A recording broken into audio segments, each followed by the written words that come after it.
Hi, this is Erin from Blossy Bee. Welcome to my channel. The plan for this video is to celebrate Halloween, but not the Halloween as we know it today. We're going retro Halloween, as in back to the beginning, thousands of years ago, original Halloween. Allow me to share my inspiration with you. Thousands of years ago, in Ireland, as the harvest met the winter, the boundary between worlds became blurred. Spirits were said to walk the earth and carry the living off to the other world. But one brave villager found a way to walk unafraid. Some years later, the villagers grew bolder, facing the darkness head on, and over many years, a tradition was born. So the words I just spoke were directly from this amazing ad from Discover Island, Discover the True Home of Halloween this autumn. It sent me down the most intense rabbit hole. I wanted to learn everything I could, and I found this symbol. This is the symbol for Sow-en, the ancient Celtic festival that is the true origin of Halloween. I had my idea. I've got lots more to tell you, but let's get started on this project. So, I'm going to use my brand new toy, my XTool F1 laser engraver machine, and I'm going to cut out this symbol, and I'm going to make a pendant and earrings. Now, this isn't where I'm going to tell you all about the XTool F1. I will include the settings below that I used for the basswood, but this is more focusing on Halloween. So I'm just showing you a little bit about how you use the XTool creative space to get started, and then how you go about cutting, and then of course taking the pieces out and using them to start making our beautiful jewellery. This is actually the first time I've ever used the XTool F1 in just a couple of days I've had it to cut timber. So I was really happy with how they came out.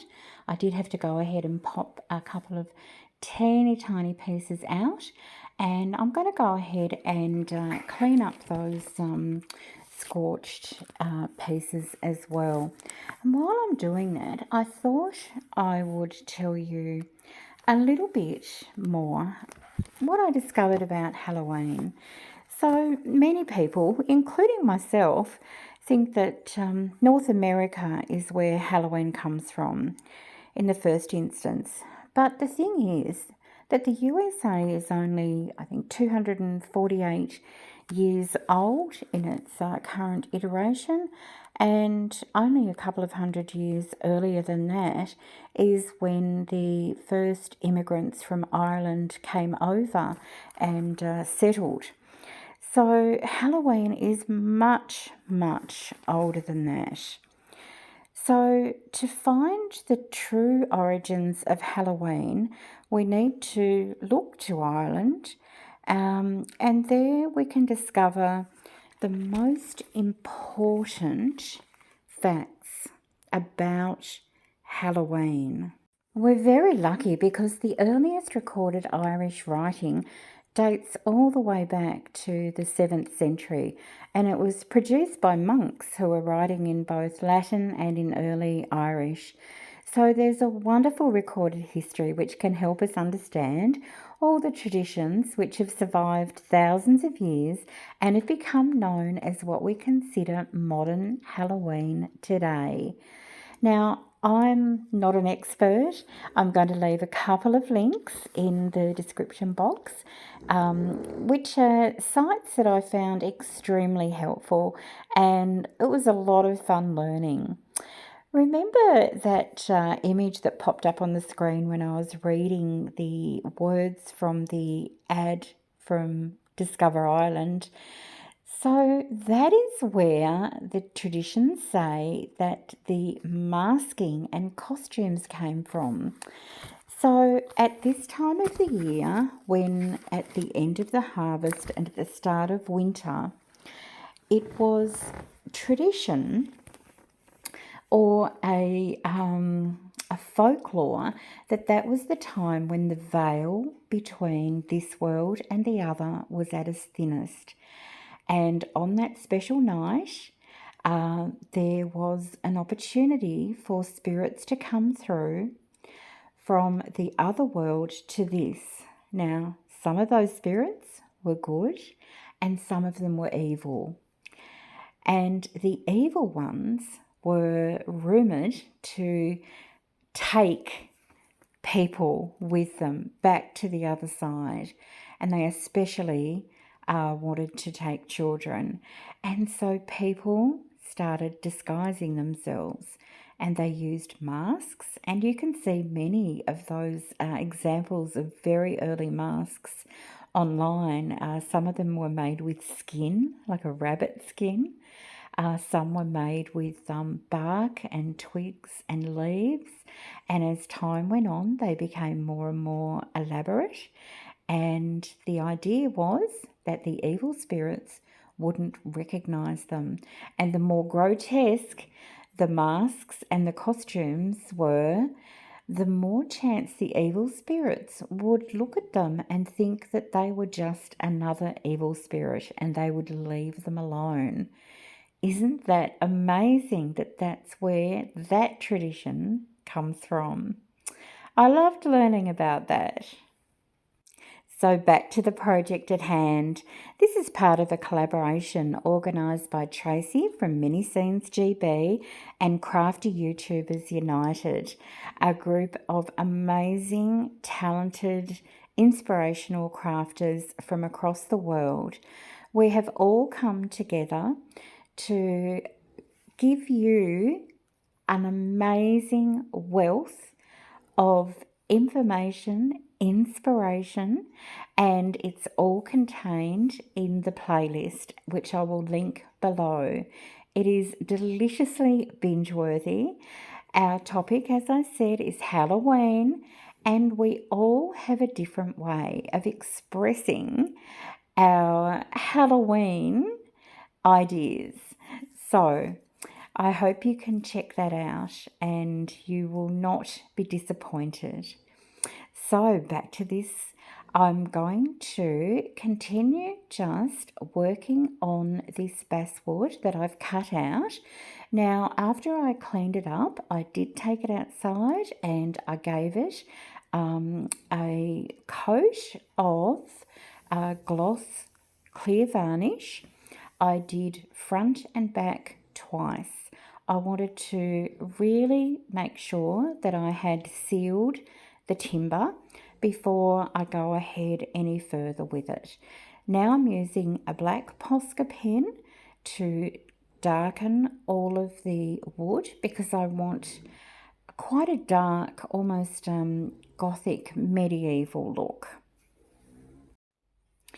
So as I'm going to be filling these little holes and spaces with resin, I need to make sure that they are protected so that when I pour the resin it doesn't seep through into the other spaces or to the outside. So I go ahead and apply the resin tape to the back of them and press them down very securely. But you'll see that that was a little bit of a waste of time initially because I also decided to go ahead and use a gold gilding wax, and it's the first time I've ever used this product, and I'm going to just gently rub it all over the surface and buff it off to give it a really old, interesting look. And then I had to go and take all the tape off and redo it. Some other interesting Halloween traditions that I learnt about were the pumpkins or jack-o'-lanterns. So these weren't originally pumpkins, these were carved turnips. And remember, we're talking about hundreds and hundreds or thousands of years ago. And so these turnips were carved and candles were placed inside of them to ward away evil spirits. Now, when the first Irish immigrants were settling in America, they brought these traditions with them. But of course, they wouldn't have had access to all of the same materials, and pumpkins were readily available. And from what I've read, they were a lot easier to carve. And so that's where that particular tradition came from. Another thing that is absolutely synonymous with Halloween is bonfires. Big, bright, beautiful bonfires, and it's an amazing way of getting people together. There's just something so mesmerising about flames. But again, these have incredibly ancient origins. Originally, when the festival of Samhain was held, there were a lot of components to it. There was drinking and eating and dancing and warding off the evil spirits, but there were also animal sacrifices. And after those animals were sacrificed, the bones were thrown onto large piles of wood and burnt. In fact, the original name for these was bone fires, and over time that has turned into the word we use today, which is bonfires. It was originally burning of the bones, I believe. But another very beloved and famous Halloween tradition with very ancient roots. Now that I have gilded the pieces with the gilding wax, and I have replaced and refreshed that resin tape, and I've stuck them down onto the silicone mat, I'm ready to put on my PPE and get started. It's really critical that you wear personal protective equipment when working with epoxy resin, and you need to be working in a well ventilated area. Use a respirator mask and also use your nitrile gloves, and just take precautions because despite what any of them say on their packaging, they are still a chemical and you are breathing in those fumes, and you need to protect yourself. So the plan for colouring the resin is going to take inspiration from those original bone fires or bonfires, that flaming bright red and the thought of the embers. And I'm going to be using a acrylic paint. It's an Atelier brand and it's Naphtha Crimson, and I'm going to pop a little bit of that in.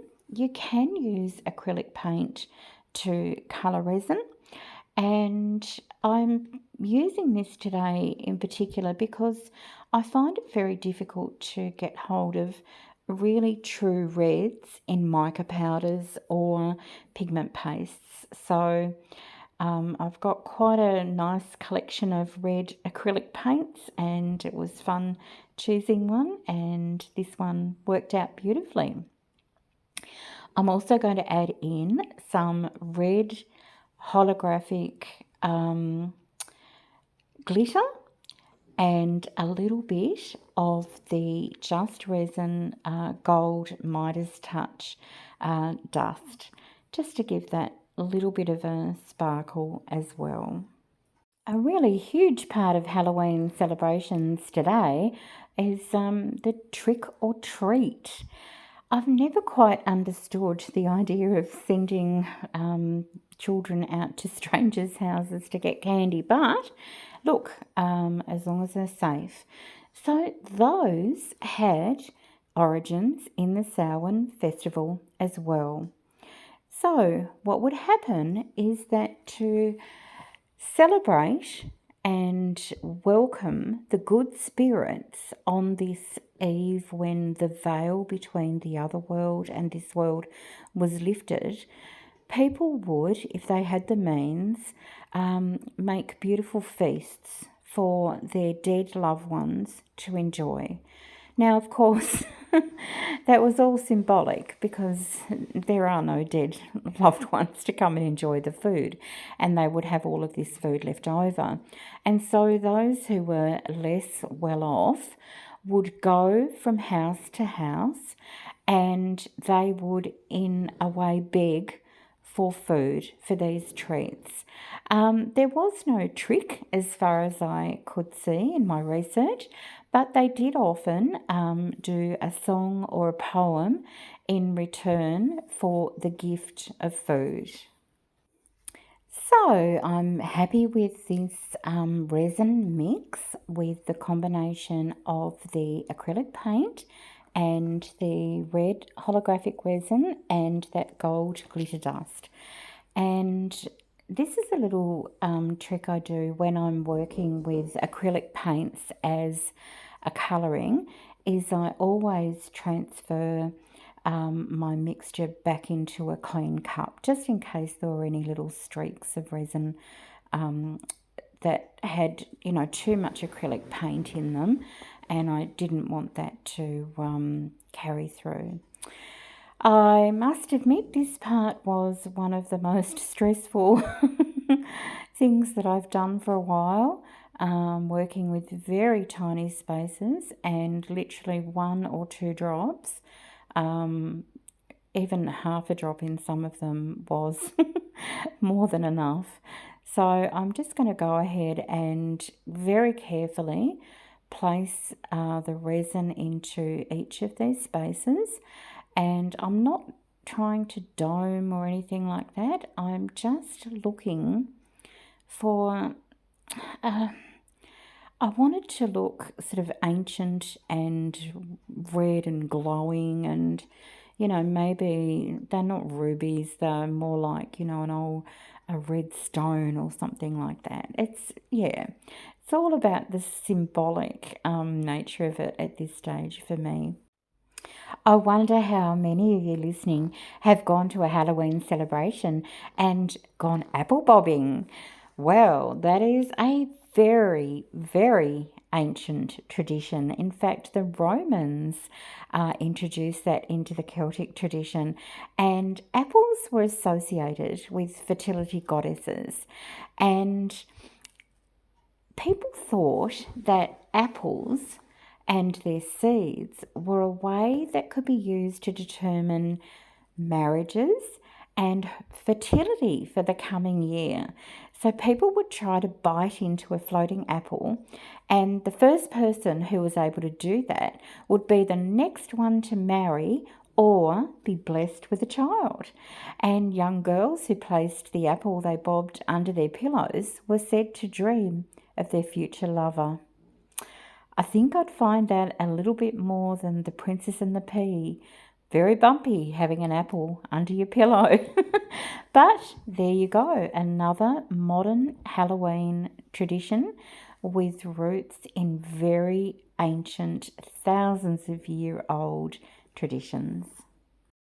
Now I'm really taking my time filling these spaces with the resin, and I'm so happy that so far it seems that the resin tape at the back and the multiple layers of the protective varnish coat have done their job.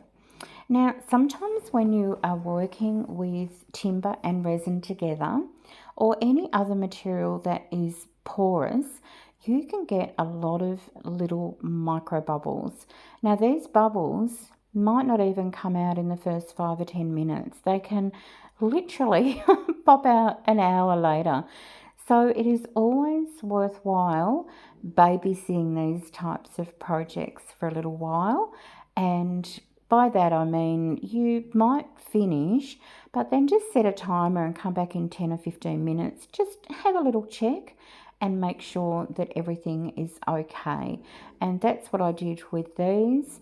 I do give them a quick spray with isopropyl alcohol, and that of course helps. You could also gently apply heat from above, but do remember that if you have used the alcohol spray, that is flammable, and also we're working here with timber, which is flammable. So my preference is just to give this resin time. I know that it is great at releasing bubbles and degassing, and I just am extra careful because of using the porous timber. Now, the last tradition that I wanted to tell you about that is popular in today's Halloween but had these roots back in the ancient Celtic times is to do with a jack-o'-lantern. It's a pretty horrible story, and it's worth reading yourself more information one day. But the Celtic folktale told of a farmer, and his name was Jack, and he would play tricks on the devil. And the devil forced him eventually to wander purgatory with only a burning lump of coal from hell to carry in his hand as a light. So Jack made a lantern from a turnip, and he used it to hold the coal and guide his lost soul. And when Irish families started emigrating to America in the 1800s and bringing their Halloween traditions with them, pumpkins were used. As I mentioned before, with the carved pumpkins, they were used as a substitute for turnips for this as well. And this Halloween tradition also blended with that carving of the pumpkin tradition. So yeah, the jack-o'-lantern story or Halloween tradition has very ancient roots. And so that Jack, this farmer, he was a devilish person himself, and he played lots of tricks and he got up to lots of mischief. Well worth having a little read about, I think. I wish I was working in more consistent light, because if you could see these in real life, they are just stunning. So after they've cured, and I go ahead and take them off the resin backing, and I'm not finishing the backs off in this video, but I will do that. So I just gently peel them off, and I'm so impressed with how clean they are and how there hasn't been any overflow, and they have turned out exactly as I wanted. Now, I didn't mention earlier, and I should have done, all of the symbols that I was able to find for Sow-en were shown with the piece sitting as a square. I've got them more in a diamond shape. So I have taken a liberty in doing that, and I hope it doesn't offend anyone or doesn't have any secret meaning that I'm not aware of. But yeah, I just was absolutely entranced with the different symbols that I found to do with ancient Ireland, and this one in particular I thought was beautiful. I think sometimes it's also called a bowen knot.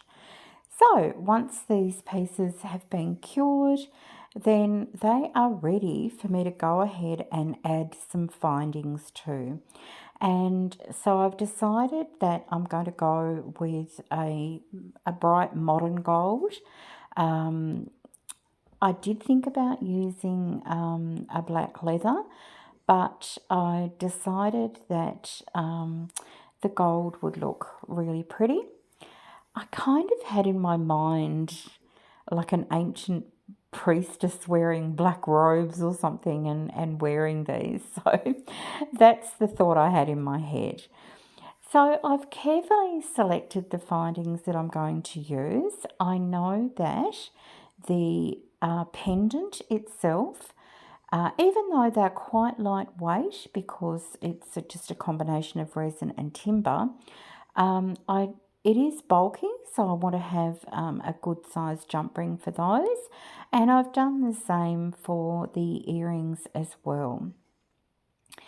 Now, if you are interested in how to work with jewellery findings with your resin pieces, I suggest you look at my previous video, number 50, where I show you more information. And in fact, I have several videos that I've uploaded. But if I can help anyone, please let me know in the comments, because it's really where my love of resin first came from, was in jewellery making. And I don't find it so easy these days because I've got osteoarthritis in my hands. You know, the eyesight's not as good as it used to be, things like that. But I still really love when I have the opportunity to turn a piece of resin art into wearable art, and it just makes me very happy. So, I hope you enjoyed this video as we just watch me finishing off these pieces. I wanted to again strongly suggest that you check out the amazing other videos in this collaboration, the Halloween collaboration with Mini Scenes GB and the Crafty YouTubers United, and the playlist will be in the description box below. And I'm so excited myself because I know I'm going to have hours and hours of that gorgeous binge watching crafters, and it's just a wonderful thing to be able to do. I think we're very lucky that we have access to amazing tutorials and inspirational crafts just on hand like that. It's fantastic. So here are our finished pieces, and I can just imagine these around the neck of an ancient Celtic witch, maybe wearing dark robes at the Samhain festival. Thank you so much for watching. I really appreciate it. If you enjoyed the video, it would be lovely if you could give me a like. If you haven't yet subscribed, please just take a moment to do so. I'm uploading around about 3 videos a week at the moment, and this is my 51st video, so there's quite a bit of content to see. And please take time to leave a comment or a question. I read all of them and will respond. So here are the pieces. I hope you enjoy. Thanks again for watching. See you in the next video. Bye for now.